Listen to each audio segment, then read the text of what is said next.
Et j'ai le grand bonheur d'être en compagnie de Hélène Reeves. Bonjour Hélène. Bonjour, merci de m'accueillir. Merci beaucoup d'être là. Donc, on parle ensemble du projet d'expansion du port de Montréal à Contrecœur qui va de l'avant malgré les craintes de la communauté, tout ce qui a été soulevé aussi au niveau socio-environnemental.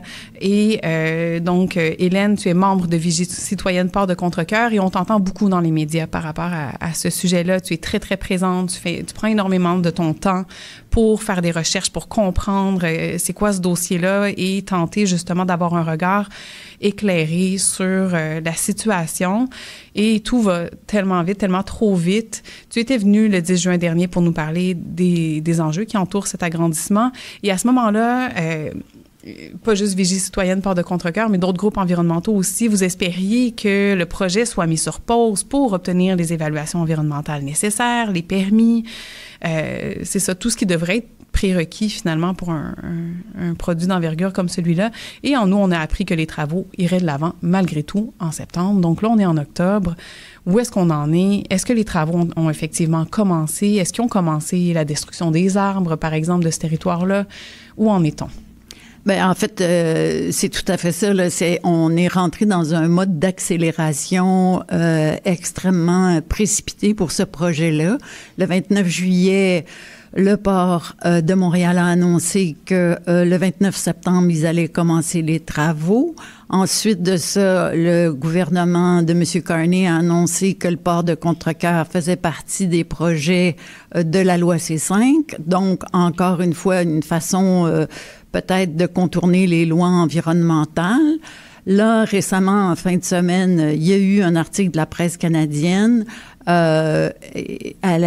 auquel j'ai participé parce que moi, je suis allée le 1er octobre demander au Conseil de ville de Contrecœur est-ce que le port de Montréal a demandé des permis pour l'abattage des arbres? Est-ce qu'il a demandé des permis de construction? Parce que il y a des sites sur lesquels il va faire de la construction qui sont identifiés par la ville comme étant contaminés. Et le port de Montréal ne demandera aucun permis à la ville de Contrecœur et la ville de Contrecœur nous répond que elle ne fera pas respecter ces règlements parce que le port est trop puissant, est trop gros et qu'il est trop riche et que si on contestait le fait qu'ils aient pas demandé de permis, on s'engagerait dans une bataille contre Goliath.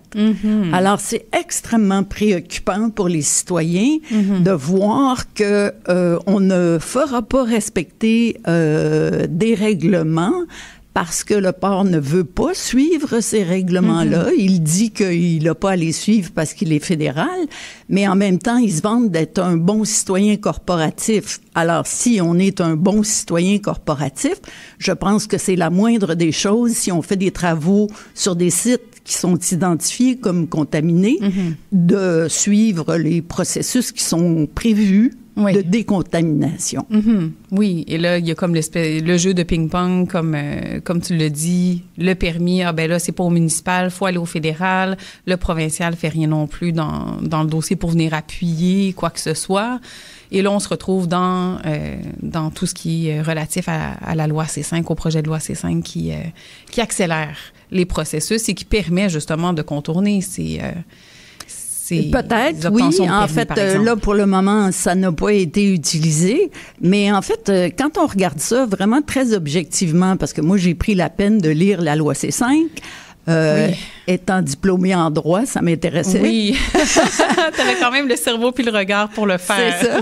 Et à bien des égards, on peut se rendre compte que le projet du port de Contrecœur, il ne correspond pas aux critères de la loi C5. Parce que la loi C5, elle a été faite pour développer une meilleure autonomie économique. C'est-à-dire que par rapport, on se rend compte qu'on a une grande dépendance aux États-Unis et on fait une loi pour dire développons une meilleure autonomie économique, faisons plus d'échanges économiques entre provinces et produisons plus ici au Canada, achetons plus ici au Canada, au Québec.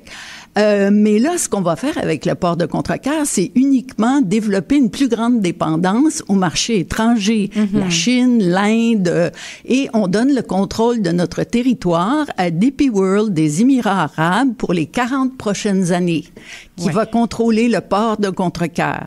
Alors, c'est extrêmement préoccupant. On devrait plutôt, c'est même un enjeu de sécurité nationale qui va à l'encontre des objectifs de la loi C5.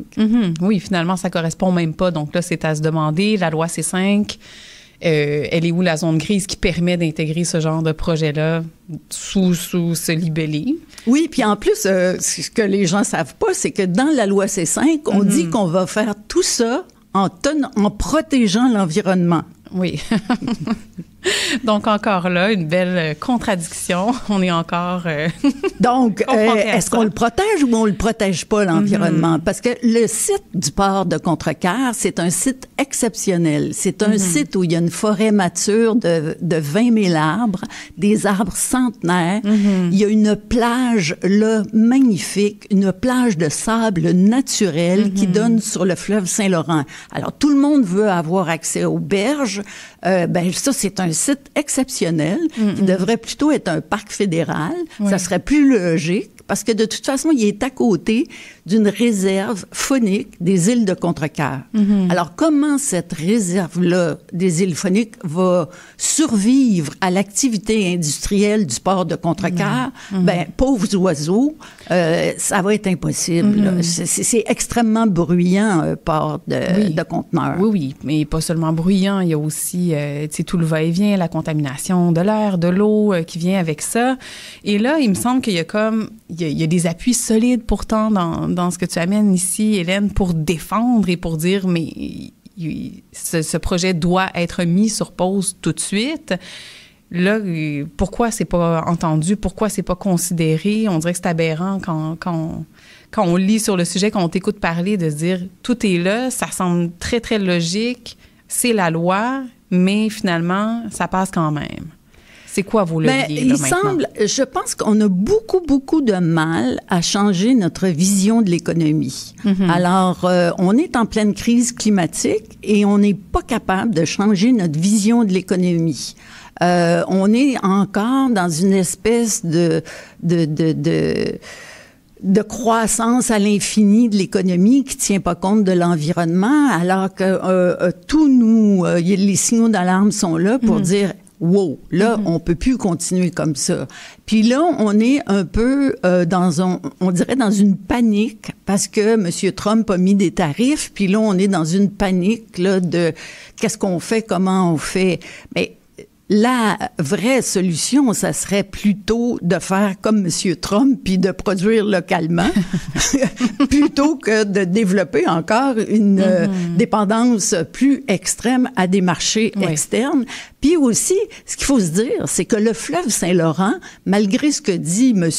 Legault, ce n'est pas une autoroute pas assez exploitée. Je veux dire, c'est aberrant de dire ça. Le fleuve Saint-Laurent, là, c'est notre source d'eau potable à tout le monde. On ne peut pas le tuer en ajoutant des navires à l'infini. Parce que là, on est dans des porte-conteneurs, c'est extrêmement gros comme navire. Moi, j'habite à Contrecoeur, sur le Saint-Laurent, sur les berges, et je le vois, là. C'est une érosion extrême des berges du Saint-Laurent, parce que ces navires-là, ils sont extrêmement gros, ils font de la vague, puis la vague, elle vient se briser 12 mois par année, 365 jours par année. Alors que le milieu n'est pas fait pour recevoir ça. Les berges sont pas faites pour ça. Je pense que le fleuve Saint-Laurent n'en peut plus, honnêtement.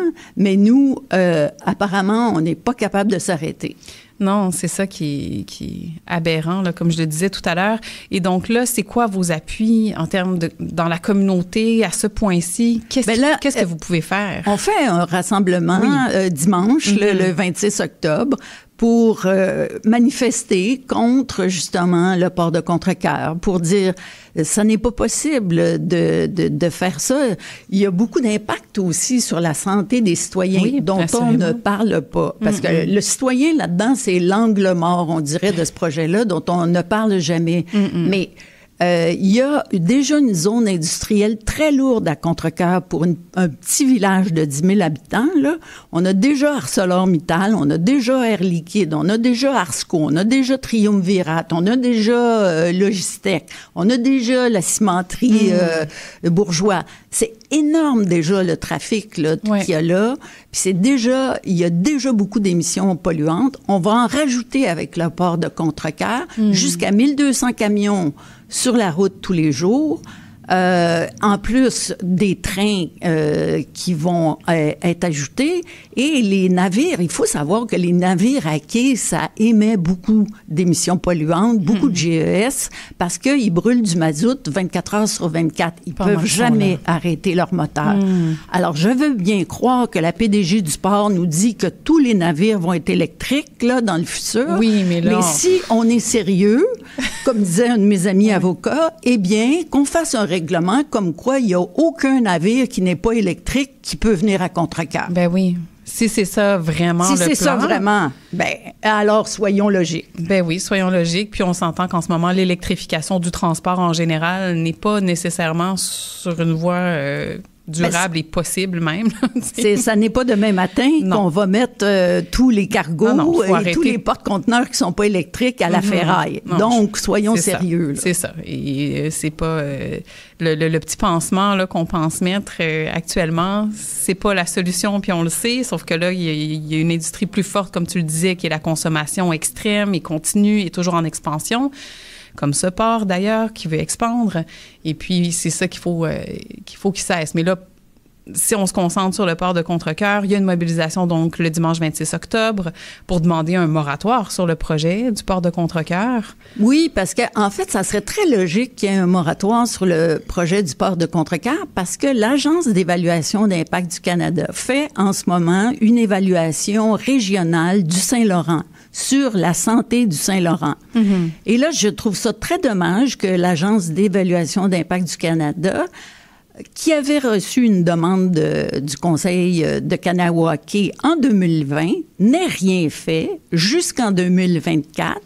Et là, tout d'un coup, en 2024, alors que le port de Contrecœur est sur les rails, disent « Ah, ben oui, c'est vrai, il faudrait regarder la santé du Saint-Laurent. » Ben là, on va regarder la santé du Saint-Laurent maintenant, alors qu'on commence la construction du port. Mais ça n'est pas logique. Là, il faudrait commencer par évaluer la santé du Saint-Laurent, sa capacité à recevoir un autre projet de port et voir si c'est viable. Est-ce que c'est faisable, tu sais, de faire ça? Puis en plus, est-ce que on n'en a pas besoin vraiment de faire ça parce que le port de Montréal, il n'est pas plein. Si on regarde les propres statistiques du port de Montréal, en 2014, il y avait 12 500 000 de marchandises conteneurisées, puis en 2024, ben, il y en a 12 500 000. Alors, elle est où, la nécessité? Oui, effectivement, la question se pose. Puis, c'est ça. À un moment donné, ça demande un courage politique. On le dit souvent, là, du côté des militants, un courage politique pour dire c'est assez, on peut s'arrêter là et faisons en sorte, justement, d'avoir une économie davantage locale et évitons de continuer d'empiéter sur les milieux naturels et d'en faire des matières premières à exploiter. Donc, pas d'autoroute sur notre fleuve. Ben oui, le Saint-Laurent n'est pas une autoroute. Là, il faudrait vraiment arrêter de voir le Saint-Laurent comme une autoroute, parce que si on fait ça, on va le tuer. Là, c'est là qu'on s'en va. Oui, assurément. Donc, il faut continuer de se mobiliser, puis j'espère fortement qu'il y aura quelque chose, en tout cas, qui viendra appuyer la communauté de Contrecœur pour mettre un moratoire sur ce projet, poser les bonnes... les questions ont été posées, mais plutôt poser les gestes nécessaires à ce projet-là, qui est un projet. Donc, tant que c'est un projet et qu'il n'est pas encore en cours, on peut l'arrêter, on peut le changer, on peut le modifier, mettre des réglementations beaucoup plus claires, précises. Ben oui, le problème aussi, c'est que le port de Montréal commence des travaux préparatoires. Il n'a pas les permis de pêche et Océan Canada concernant le chevalier cuivré, qui est une espèce en péril. Oui. Alors, s'il les a pas, qu'est-ce qu'on fait? On commence à détruire l'environnement et on n'est même pas certain que, en fin de compte, on va pouvoir aller de l'avant. Donc, il faut continuer de se mobiliser. Merci beaucoup, Hélène, parce que je sais que ça prend énormément de temps et de courage pour passer à travers toute cette documentation-là. On n'en a pas parlé, là, des 400 quelques pages. Là, de 439. 439, merci de la précision. Avec une consultation éclair de 21 jours oui, ça, c'est, de l'Agence d'évaluation d'impact du Canada. Je trouve ça déplorable. Oui, absolument. Donc, de tout cœur avec vous et bonne chance pour la suite. On se reparlera assurément un petit peu plus tard dans la saison pour avoir des nouvelles sur des nouvelles de vous, en tout cas de la Vigie citoyenne aussi, de la communauté de Contrecœur. Bon courage à vous. Merci beaucoup, Maude. Donc, c'était Hélène Reeves qui était avec nous, qui est membre de Vigie citoyenne du port de Contrecœur.